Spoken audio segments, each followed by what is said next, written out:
transition, to go through the process of transitional justice, where we encourage a national dialogue, where different sides of society can come together, and not only in Dhaka but also in district, at least district level, to have dialogues with some people, prominent people from different sides of society, civil society, maybe politician, maybe also students, to come together to discuss what happened in the past and where do they want to go in future. Because when we don't talk about our reservations or our anger or our frustration, it's more likely that we keep them inside and we live with it.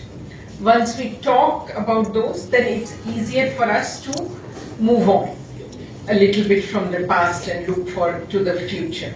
Even in personal tensions, you see that if you have a conversation with the person that you are angry with, it's more likely that you will resolve it than without talking. So we encourage, as a first step for the government, to organize national dialogue, to bring people from all sides of society. Obviously, I'm not talking about people who are criminally responsible for anything, but in general, maybe from any thought process, any ideology, whether it's Awami League or BNP or any ideology for that matter. So that there are spaces for dialogue. At the moment in the society, there is no space for dialogue.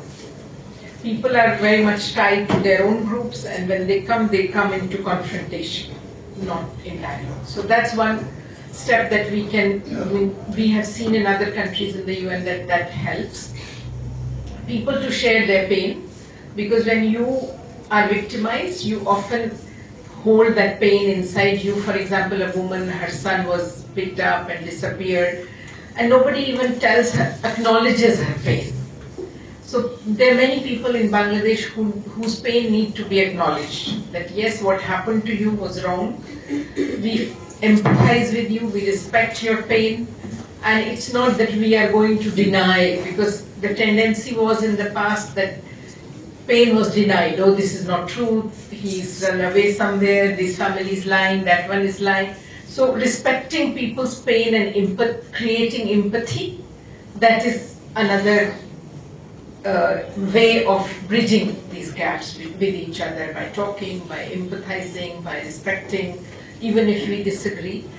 And then one thing for younger generation is definitely to work towards how do you have respectful disagreement in the cyberspace and in the physical space, because we see a tendency of very disrespectful way of disagreement.